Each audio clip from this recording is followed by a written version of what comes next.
The storm came down from the mountains like a thing alive, clawing at the town with wind and rain and a hunger that rattled every loose board it could find. Lanterns trembled behind windows. Horses whinnied low in their stalls. Somewhere beyond the last row of buildings, thunder rolled slow and heavy, as if the sky itself were dragging chains.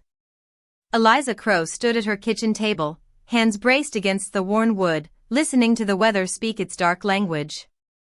She had learned long ago to listen. Out here, storms took lives as easy as breath.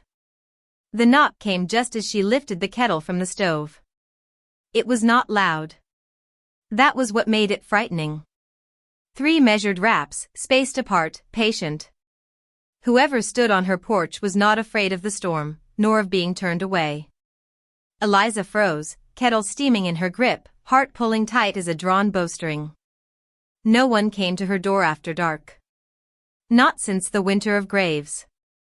"You should have never come back," she whispered to the empty room, not yet knowing to whom the words were meant. The knock came again, the same careful rhythm. She set the kettle down, slowly, as if sudden movement might shatter the moment and whatever stood outside with it. The lantern on the wall flickered, flame bending with the draft.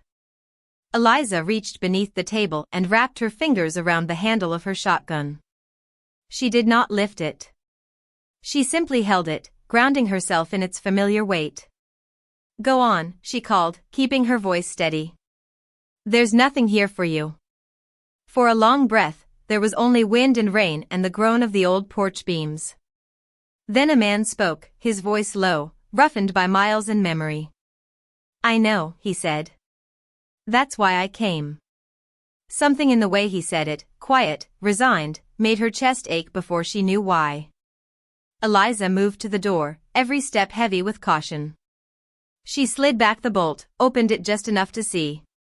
The lantern light caught his face in pieces. Rain slicked his hat brim. His coat hung heavy and dark, soaked through. He stood straight despite the storm, hands visible at his sides, empty.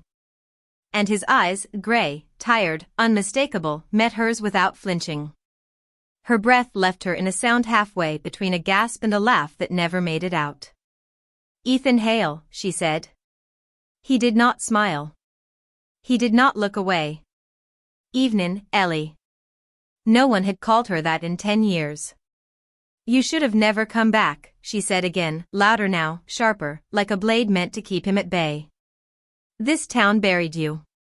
"Not deep enough," he replied, and there was a flicker of something like apology in his eyes. Lightning split the sky, and for an instant the world was white as bone. In that flash she saw how thin he'd grown, how the lines at his mouth cut deeper than before, how his right hand trembled just slightly before he stilled it. The outlaw the town still whispered about did not look like a man come to take. He looked like a man come to ask. "What do you want?" she said. He hesitated, rain running down his jaw. "To come inside," he said finally. "Just long enough to talk." Eliza's fingers tightened on the door. She thought of the faces she'd lowered into the ground. Thought of the wanted posters that once bore his name, his eyes rendered meaner by charcoal. Thought of the way he had left without a word, leaving her with questions that gnawed like hunger. "I ought to shut this door," she said. "I know. I ought to raise the whole town." "Yes. But you won't," he said gently, not as a challenge but as a knowing. "Because if you do, they'll die before dawn." That did it. Her heart stumbled. "What are you talking about?" He leaned closer, lowering his voice, as if the storm itself might be listening. "There's men riding in behind me. Not for me. For this place. They've been tracking something they think is hidden here." Eliza searched his face for the lie, the angle, the old sharpness. She found none. Only urgency, and beneath it, a strange, quiet resolve. "And what's that?" she asked. "You," he said, and then corrected himself. "What you're keeping." Her stomach turned cold. She stepped back without thinking, opening the door wider. "Get in," she said. "Before you freeze or get us both killed." Ethan crossed the threshold like a man stepping into a memory. The door shut behind him, cutting off the storm, leaving only the crackle of the fire and the sound of their breathing. He took off his hat, rain dripping onto the floor, and stood there unsure, like he did not know where to put himself. Eliza locked the door. Then she turned to face him fully, shotgun still within reach. "You have one chance," she said. "You tell me everything. And if I smell one lie, I'll put you back out in that storm." He nodded. "Fair enough." She poured him coffee without asking, her hands moving on habit alone. Steam rose between them like a fragile truce. Ethan wrapped his fingers around the cup, hands shaking now that the tension had somewhere to go. "They're called the Black Ridges," he began. "Used to be soldiers. Now they're worse. They heard tell of gold the army hid when the war went sour. Supplies. Pay chests. Something like that. They think it's here." "It isn't," Eliza said quickly. "I know," Ethan said. "But they don't. And they'll tear this town apart looking." She studied him, the firelight carving shadows across his face. "Why come to me?" "Because you're the only one who'll listen," he said. "And because," he stopped, swallowed. "Because I owe you more than silence." The words hung between them, heavy and unresolved, as the storm pressed closer, and somewhere out in the dark, men rode with murder in their hearts and time slipping like sand through open fingers. Ethan stayed standing while Eliza sat, the space between them thick with old hurt and unasked questions. The fire popped, sending sparks up the chimney. Outside, the wind howled like it had found a voice at last. Eliza wrapped her shawl tighter around her shoulders, not from cold but from the way his presence unsettled the careful balance of her life. "You left," she said quietly. "No word. No warning. One morning you were gone, and by nightfall your name was poison." "I know," he said. "That's all you have to say?" "No," he replied. "It's all I deserve to say." She looked at him then, really looked, and saw the weight he carried. Guilt sat on him like a second coat, heavier than the one dripping rain onto her floor. She had dreamed of this moment once, imagined anger like fire, imagined words sharp enough to cut him down to size. Instead there was only a tired sadness, and a fear that curled low in her gut. "You say men are coming," she said. "How many?" "6. Maybe 7. And the town?" 15 souls if you count the children. Fewer who can shoot straight." Eliza closed her eyes.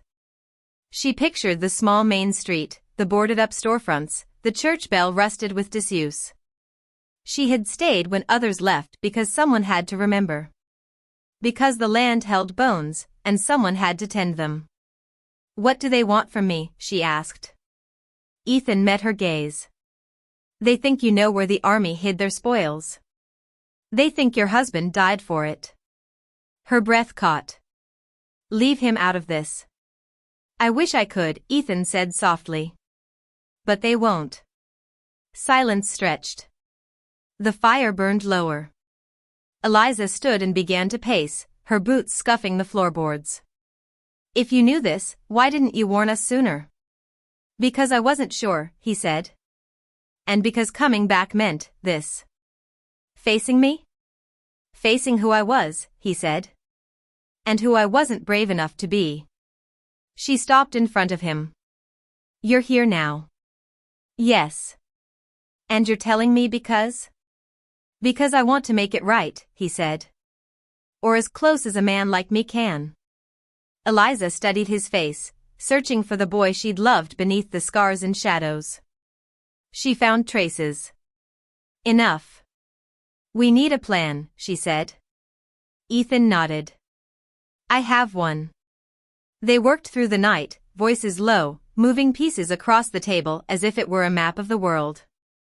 Ethan spoke of the Black Ridges' habits, their impatience, their cruelty. Eliza spoke of the land, the old mine shafts, the way sound carried in the canyon at dawn. Slowly, a fragile hope took shape. Just before first light, the storm broke. Rain softened to mist. Thunder rolled away, dissatisfied. Ethan stepped onto the porch, testing the air like a man relearning how to breathe. "They'll come at sunup," he said. "They won't expect resistance." Eliza joined him, standing shoulder to shoulder. The town lay quiet, unaware of the danger coiled just beyond the hills. "They'll have it," she said. "Resistance, I mean. Even if they don't know it yet." He looked at her then, something unspoken passing between them. Gratitude. Regret. A shared resolve. "Ellie," he began. "After," she said. "If there's an after." They rang the church bell as the sun rose, its sound cracking the morning open. Doors opened. Faces emerged, wary and afraid.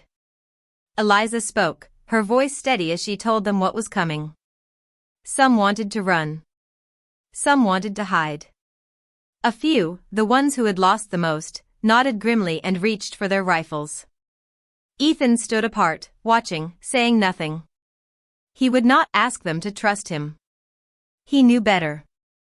The riders came as predicted, dust rising like smoke behind them. They rode hard and fast, confident in fear. Eliza's heart hammered, but she did not falter. When they reached the edge of town, Ethan stepped forward alone. "Turn back," he called. "There's nothing here for you." Their leader laughed, a harsh sound. "We know you," he said. "And we know she's hiding something." Eliza felt the moment tighten, like a noose drawn close. Ethan did not move. He did not speak. He simply stood, silent as stone. The leader's smile faded. "What are you doing, Hale?" Ethan met his gaze, eyes clear. "Standing where I should have stood a long time ago." The first shot rang out, sharp as a scream. Chaos followed. The town answered with fire and fury born of desperation. Smoke filled the air. Horses reared. Men shouted and fell. Through it all, Ethan moved with purpose, drawing the black ridges away from the homes, into the narrow streets where numbers meant less than courage. Eliza fired beside him, her hands steady, her heart fierce. She saw Ethan take a blow meant for a child, saw him stagger and rise again. She saw him fight not like an outlaw, but like a guardian. When it was over, the ground was scarred and quiet. The black ridges lay broken, scattered to the winds. The town still stood. Ethan sank to his knees, blood darkening his sleeve. Eliza was there in an instant, hands on his shoulders, her voice a lifeline. "Stay with me," she said. He looked up at her, a small smile ghosting his lips. "Told you I'd make it right." The sun climbed higher, warm on their faces. The storm was gone. And in its wake, something new took root, fragile, hard-won, and alive. Ethan healed slowly. The town watched him with wary eyes at first, but gratitude has a way of softening even the hardest hearts. He helped rebuild fences, mend roofs, stood watch at night without being asked. He spoke little, but when he did, his words carried weight. Eliza found herself listening for his footsteps, for the creak of the chair across from hers at supper. They spoke of small things at first, the weather, the land. Then, one evening as the fire burned low, of larger ones. "I never stopped caring," he said quietly. "I know," she replied. "I just didn't know if you knew." They sat in silence, comfortable now, the past no longer a wound but a scar, tender, but healed. When spring came, the town bloomed in small, stubborn ways. Children laughed in the street. Gardens took root. Life went on. Ethan stood at Eliza's door one morning, hat in hand.